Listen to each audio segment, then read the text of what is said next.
কলি গোড়া কাঁদে ঘন ঘন, কত সুরধ্বনি বহে গোড়ার আমার অরুণ নয়ন। আজ পরমানন্দ কন্দ চিন্মূর্তি, রস বৈশ্য সচ্চিদানন্দ ঘন বিগ্রহ, অমিয় রসের খনি, করুণার অবতার শ্রীমন মহাপ্রভু আমার। নদিয়া বিহারী গৌর হরি আমার পুরবীর ভাবে বিভাবিত হয়ে কৃষ্ণ কৃষ্ণ বলে কাঁদছেন। নাম প্রেমে বিভোর হয়ে মহাপ্রভু এই জগৎকে নাম প্রেম বিতরণ করলেন। শ্রীমান মহাপ্রভু হলেন আমার করুণার অবতার, কারুণ্যম সমপ্রকাশিত। করুণা হচ্ছে সবকিছুর মূলে। যে যেটাই করুক না কেন তার মূলে কিন্তু করুণা আছে।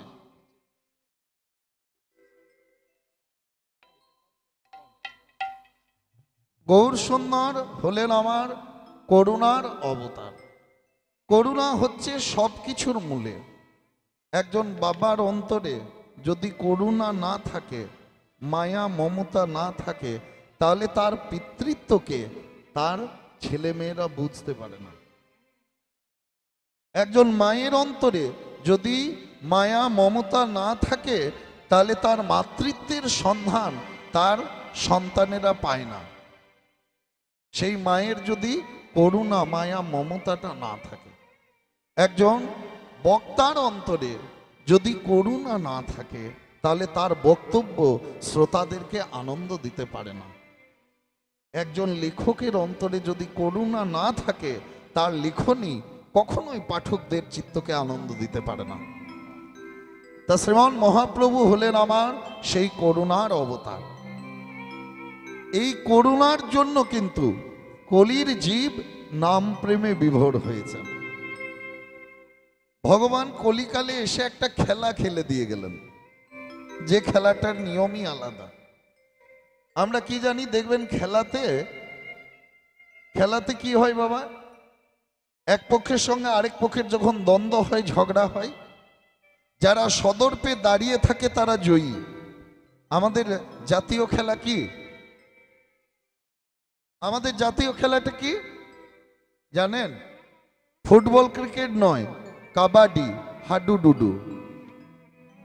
হাডুডুডু কাবাডি হচ্ছে আমাদের জাতীয় খেলা ভারতবর্ষের।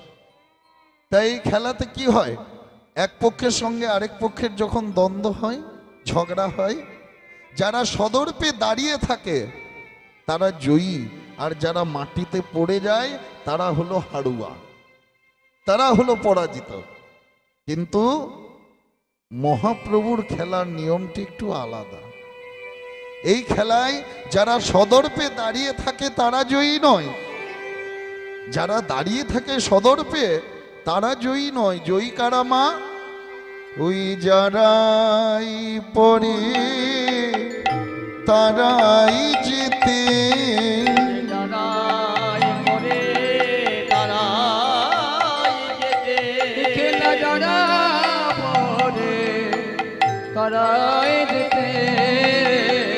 যেমন তেমন খেলা নই গো,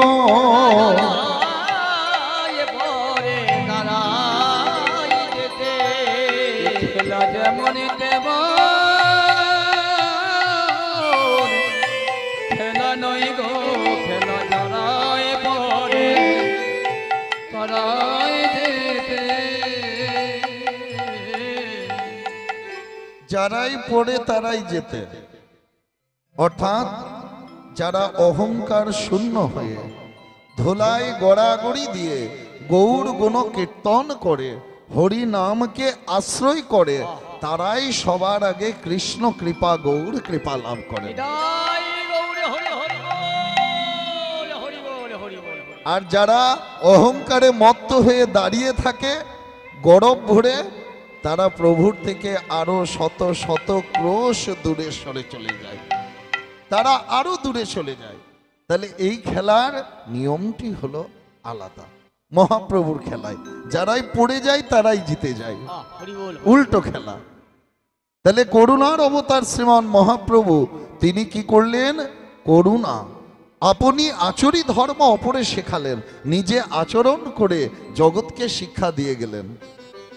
আমরা জানি এই করুণার জন্য কিন্তু কালিদাস কি হয়েছিল, মহামূর্খ থেকে মহাকবি মহাপণ্ডিত হয়েছিল। কার করুণা পেয়েছিল বাবা, কার কৃপা পেয়েছিল? স্বয়ং ভদ্রকালীর কৃপা পেয়েছিল কালিদাস। কেমন? রাজকুমারী বিদ্যুৎমতী, সেই বিদ্যুৎমতীর যত রূপ তত তার গুণ, যতই দেখতে সুন্দর ততই গুণে গুণী।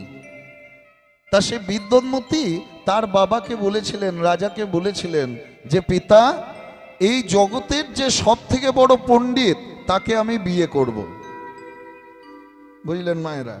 হ্যাঁ, চাইবে না যে যত জ্ঞানী পণ্ডিত হবে সে তো চাইবে যে তার থেকে আরো ভালো যে থাকবে তাকেই বিয়ে করব।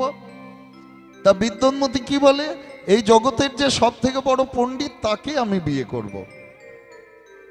এবার রাজাবাবু বললেন আচ্ছা তাই হবে, কিন্তু রাজসভার যে 22 জন পণ্ডিত, সেই 22 জন পণ্ডিত মনে মনে ঠিক করলেন কি, এ সব থেকে পণ্ডিতকে বিয়ে করব বলছে, মহামূর্খের সঙ্গে এর বিবাহ দেব।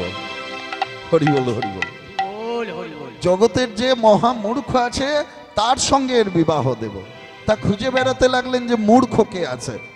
হ্যাঁ, এবার খুঁজতে খুঁজতে দেখে কি, দেখে একজন ওই গাছের উপর চেপে যে ডালটিতে বসে আছে সেই ডালটিকেই কাটছে। তাকে দেখে বলে এর থেকে মূর্খ আর কেউ নেই, গাছের যেখানে চেপে আছে যে ডালটিতে বসে আছে সেই ডালটিকেই কাটছে। হ্যাঁ, সত্যি এ খুব মূর্খ। বলে এই শোনো শোনো, তুমি তাড়াতাড়ি নিচে নামো, নিচে নেমে এসো। হ্যাঁ, অমন করে উপরে ডাল কাটছো, নিজেই তো পড়ে মরবে।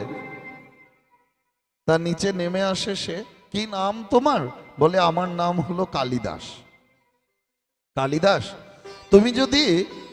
তুমি যদি চুপ করে থাকো তাহলে রাজকুমারীর সঙ্গে তোমার বিয়ে হবে, কিন্তু তোমাকে চুপ করে থাকতে হবে। কেন? দেখবেন যারা বোকা তারা যত কথা বলবে না তাদের বোকামিটা ধরা পড়ে যায়। যে বোকা হবে না মা, তার চুপ করে থাকাটাই বুদ্ধিমানের কাজ। যে যত বোকা হবে সে যদি চুপ করে থাকে সেটাই ভালো, সেটাই মঙ্গলের। কেন? বোকা যদি বেশি কথা বলে তাহলে সবাই বুঝতে পেরে যায়, যারা পণ্ডিত, যারা জ্ঞানী, যারা চালাক, তারা বুঝতে পারে যে এর পেটে কোনো বিদ্যা নেই। তাই বলে কি কালিদাসকে, তোমাকে চুপ করে থাকতে হবে তাহলে তুমি রাজকুমারীকে পাবে। কালিদাস মনে মনে ভাবে, চুপ করে থেকে যদি রাজকুমারীকে পায় চুপ করে থাকবো। হ্যাঁ, সেই রাজকুমারীর স্বয়ম্বর হচ্ছে, কালিদাসকে নিয়ে যাওয়া হলো। 22 জন পণ্ডিত নিয়ে গিয়ে বলে যে এ হচ্ছে মহাপণ্ডিত, কালিদাসকে দেখিয়ে। তখন বিদ্যুৎমতী বলে যে পণ্ডিত কিনা আমি একটু যাচাই করব, পণ্ডিত কিনা আমি একটু পরীক্ষা করে নেব। কি পরীক্ষা? আমি ইশারা করে একটা প্রশ্ন করব, আমার সেই প্রশ্নের উত্তরটা যদি ইশারায় ঠিক দিতে পারে তবে আমি একে বিয়ে করব। তা কি করলেন? রাজকুমারী বিদ্যুৎমতী ইশারায় কালিদাসের দিকে একটা আঙ্গুল দেখিয়ে দিলেন। কালিদাস তো অর্থ কিছু বুঝলে না, যে আমাকে একটা আঙ্গুল দেখাচ্ছে। রাজকুমারী বলছে আমি কি বোঝাতে চাইলাম। কালিদাস ইশারা বুঝলো না। কালিদাস দেখছে একটা আঙ্গুল দেখাচ্ছে, কালিদাস দুটো আঙ্গুল দেখিয়ে দিয়েছে। আর যেই না দুটো আঙ্গুল দেখিয়ে দিয়েছে, রাজকুমারী বুঝলেন যে সত্যি মহাপণ্ডিত। কেন?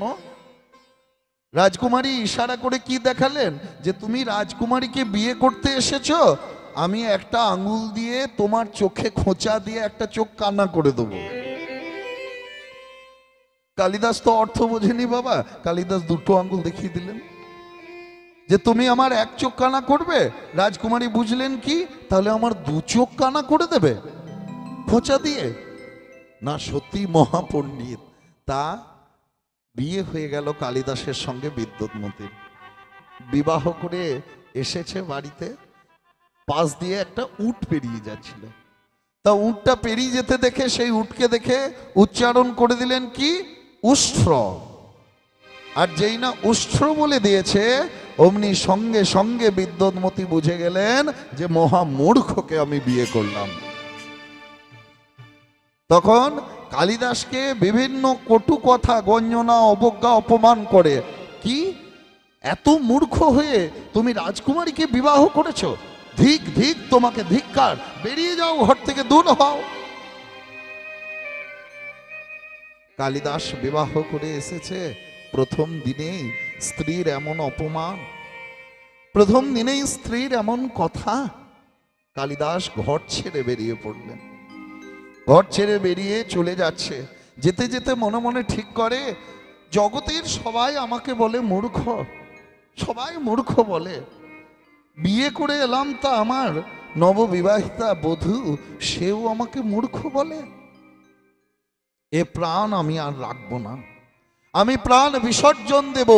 ছুটতে ছুটতে চলে যাচ্ছে, মাঠের মাঝে যখন ছুটে যায় তখন দেখে কি সেই মাঠের মাঝে একটা কুয়ো রয়েছে। তাহলে আমি এই কুয়োর জলে ঝাঁপ দিয়ে ডুবে প্রাণ ত্যাগ করব। কালিদাস গিয়ে যেই না কুয়োর মধ্যে ঝাঁপ দিয়েছে, নিচের দিকে চেয়ে দেখে কি কুয়োতে এক ফোঁটা জলও নেই। নিতাই গৌর হরি বল।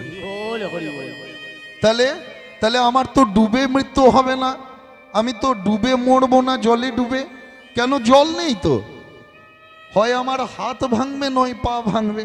নিজের বোকামির জন্য কালিদাস কি করলেন, ওই দাঁত দিয়ে জিভটাকে কেটে ধরলেন। এ আমি কি ভুল করেছি, দাঁত দিয়ে জিভটাকে চেপে ধরেছে। এবার যেই না চেপে ধরেছে আর কুয়োর মাটিতে ভূমিতে স্পর্শ করেছে, অমনি যেই না কুয়োর মাটিতে গিয়ে পড়েছে কালিদাস, অমনি ওই দুই দাঁতের চাপে জিভটি কেটে বেরিয়ে যায়,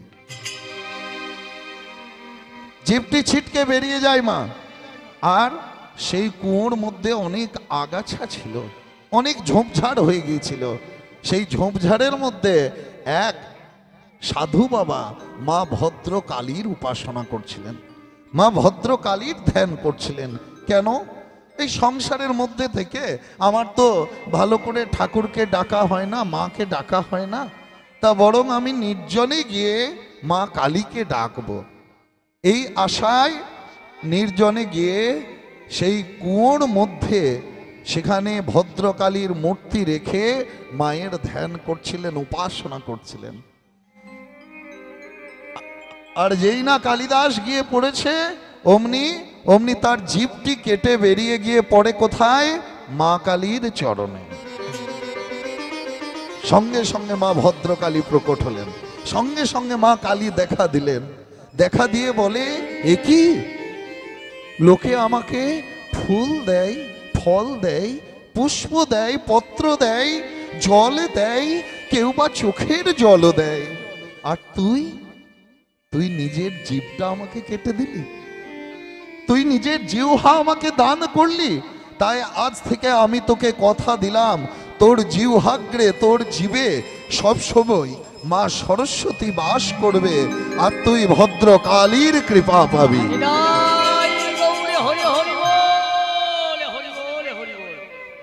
তুই ভদ্রকালীর করুণা পাবি।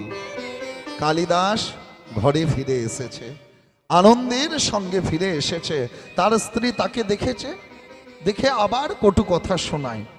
হ্যাঁ, একটা শব্দ শোনায়, যে শব্দটির 4টি অক্ষর।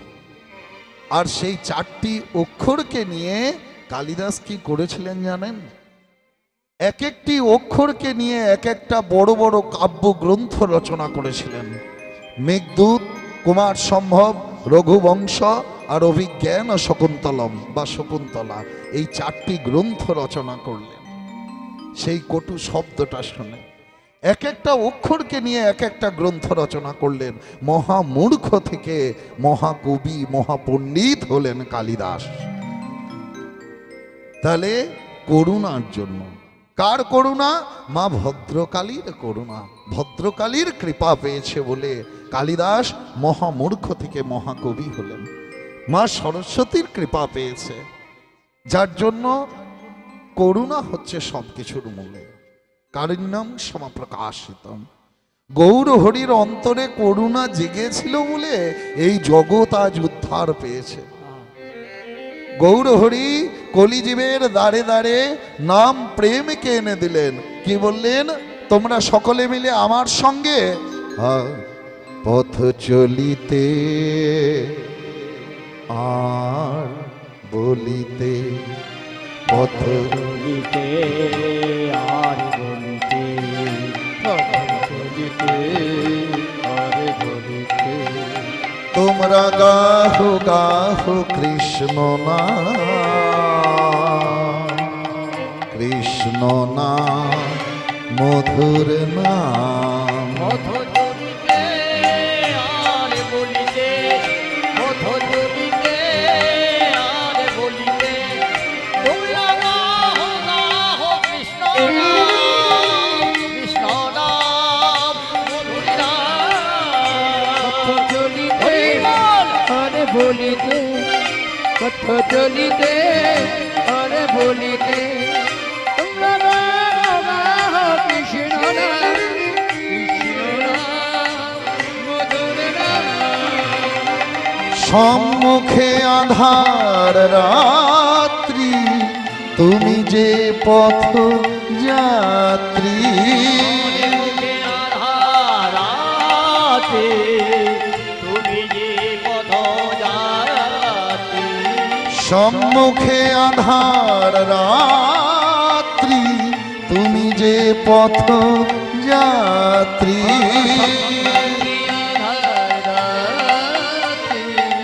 তুমি যে পথ যাত্রী।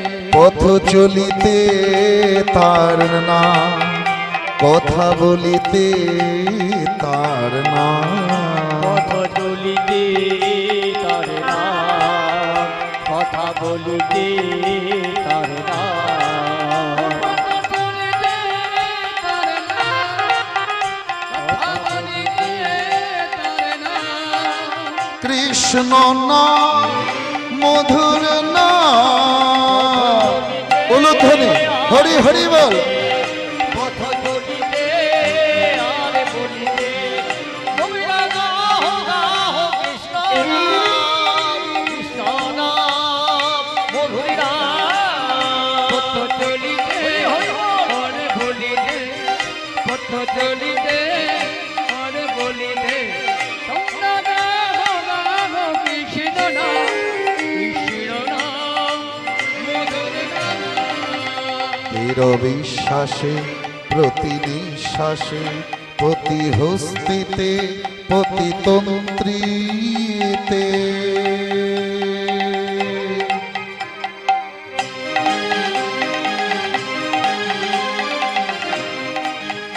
তোমরা গাহো গাহো কৃষ্ণ নাম।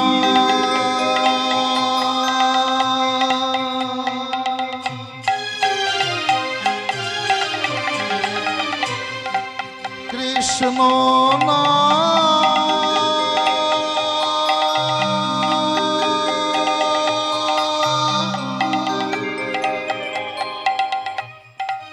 মধুর নাম, কৃষ্ণ নাম মধুর নাম, কৃষ্ণ নাম। তোমরা গাহো গাহো কৃষ্ণ নাম,